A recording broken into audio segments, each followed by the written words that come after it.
We will make America great again. 女士们、先生们、同志们、朋友们，大家好。昨天，中国共产党第19次全国代表大会已经闭幕。Not many other regional groupings have so succeeded. ASEAN has made the integration of countries with different levels of economic development, political systems, ethnicities, and... A trade war is an economic conflict resulting from extreme protectionism in which states raise or create tariffs or other trade barriers against each other in response to trade barriers created by the other party. Increased protection caused both nations' output compositions to move towards their autarky positions. The United States and China is currently in a very intense trade war, with one placing tariffs and restriction to another. This all started during Trump's campaign for presidency on June 28, 2016, with his manifesto of countering the unfair trade of practice of China. On March 21, 2017, Trump, now president, signs two executive orders. One calls for tighter tariff enforcement in anti-subsidy and anti-dumping trade cases. The other orders a review of U.S. trade deficits and their causes. This will then lead on the placement of tariffs on China's exports by as much as 25%. China retaliated back with the placement of tariffs on the U.S. products and export. As the economy of both United States and China began to feel the heat of this trade war, roundtables and talks began in order to end this stalemate. However, none worked so far. On this video, we are going to explore what is the impact of the US and China's trade war has on the economy of Malaysia, because bear in mind that the US and China are Malaysia's biggest trading partner. Without any further delay, we move on to the next segment of this video. The trade conflict between the US and China has the potential to impact Malaysia's trade, with both countries are important trading partners for Malaysia. So you want to know, does Malaysia benefits from the US-China trade war? According to the Star, Nomura Research has pointed out Malaysia's electrical and electronic sector was the country's top beneficiary of the tariff imposed by the US to China, as well as natural gas. The gains made by these two sectors were the key that made Malaysia the fourth biggest beneficiary of the US-China trade war. The gain was particularly seen in the production of integrated circuit, which is 0.2% of GDP, as well as semiconductor, which is 0.2%. Meanwhile, as a result of China's tariff on the US, the key Malaysian products that benefit from the trade war were waste and scrap alloy, which is 0.4% of GDP, natural gas, which is 0.3%, and benzol, which is same as natural gas. Moving forward, in the event the US follows through on its threat to impose 25% tariff on the remaining $300 billion of imports from China, Malaysia's E&E sector could gain benefit more, especially in the production of semiconductors. This was because the remaining $300 billion of imports from China largely comprised of electronic products. However, this benefit from this trade war will not be permanent. In the long run, everyone will gain losses. Also, according to Azmin, Malaysia gained benefit in terms of exports of the palm oil. He said that this trade war gives the opportunity for our country to increase commodities export to China, as the palm oil acts as the substitution good for soybean and corn oil. Malaysia had signed the agreement regarding the exports of 1.62 million tons of palm oil worth $900 million, which is 3.7 billion ringgit Malaysia to China. This can be proved the rise in palm oil export to China had increased almost 255,000 tons worth 1.4 billion ringgit Malaysia since January to April. As a result, Malaysia emerged as the fourth largest beneficiary with 1.3% of GDP. The first is Vietnam, which is 7.9% of GDP, followed by Taiwan 2.1%, Chile 1.5%, Malaysia, and then Argentina with 1.2%. However, there are some negative offsets that possibly risk for Malaysia due to the trade war between US and China.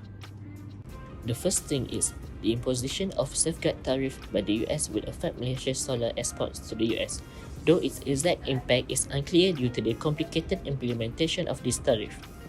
The current trade tensions can affect Malaysia's direct exports with the US due to the imposition of safeguard tariff on selected items, which includes some of Malaysia's major export to the US, which is solar. It may also affect Malaysia's trade with China, since some of Malaysia's export to China contribute towards its export of final products to the US, as well as other third country export markets.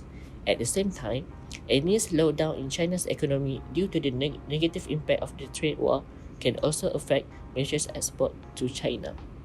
Next, the recent US announcement on tariff for existing products against China suggests the trade conflict will definitely be protracted. Business operational costs will go up alongside the weakening of the yuan, which suggests other emerging countries' currencies will almost also move in the same direction. So, imported raw material costs will also increase. As evidence, the Statistics Department reported a decline in exports of 3.1% to 76.2 billion ringgit in June 2019 from a year ago due to the decline in sales of electrical and electronics items besides timber products. After that, in a star-based report last month, Socio-Economic Research Center Executive Director Lee Hing-Gui said a full-blown trade war could pull the country's GDP growth rate to below 4% next year. The tit-for-tat trade war among the major economies would inflict damage to the global economy and trade. Malaysia will be affected via the global supply and the value chains, though at this current state, the impact is manageable. Malaysia is susceptible to any negative developments in the global trade scene, as the country is one of the most trade-reliant economies globally.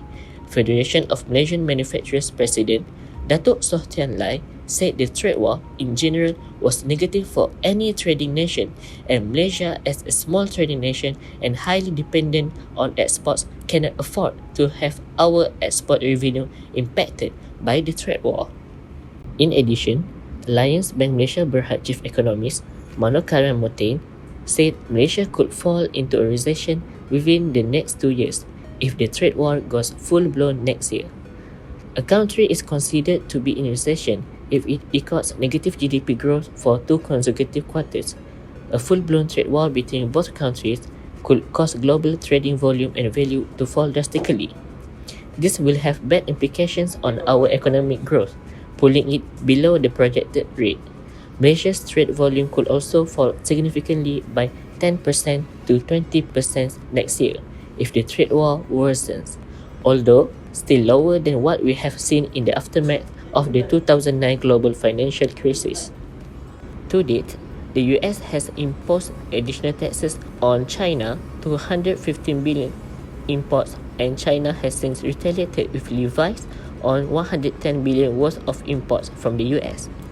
The Economic Outlook 2019 cautions that the impact of the ongoing trade spate on Malaysia will intensify if the trade talks fail and cause hostilities to escalate. Currently, China is Malaysia's largest trading partner, constituting 13.5% of total exports in 2017. The US is the third largest export destination, representing 9.5% of Malaysia's total export last year. A worsening trade war could drag down global outputs by 0.4 percentage points by 2020. This means the Malaysian economy could in turn lose up to 0.7 percentage points.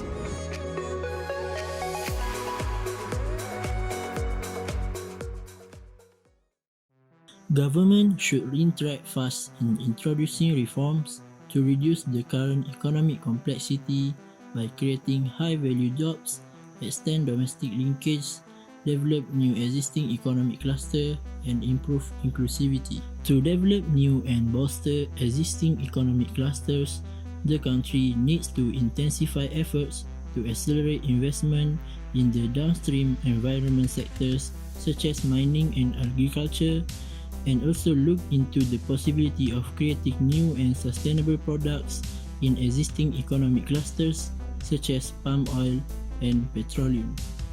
Other than that, we should also enhance the labour market flexibility.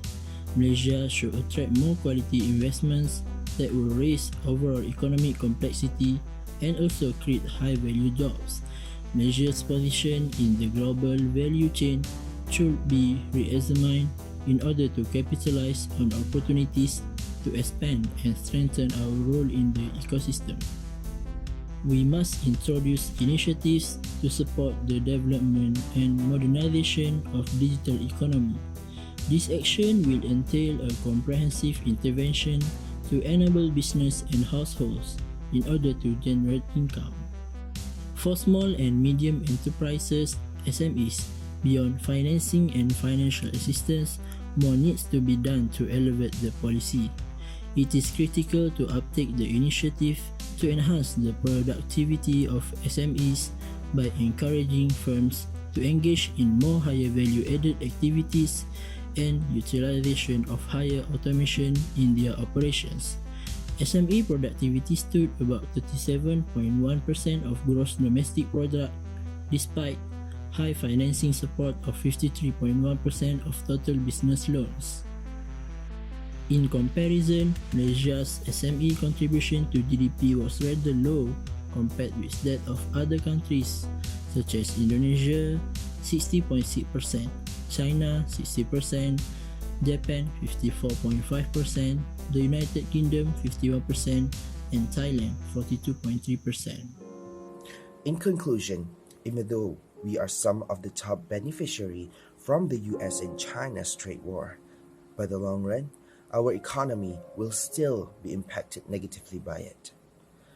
Thus, to lessen the impact of the negative repercussions of this trade war, we believe that the government should interact fast enough in introducing reforms to reduce the current economic complexities, enhance the labor market flexibility, attract more quality investment, and create more investment incentives for industries that could deliver long-term economic growth.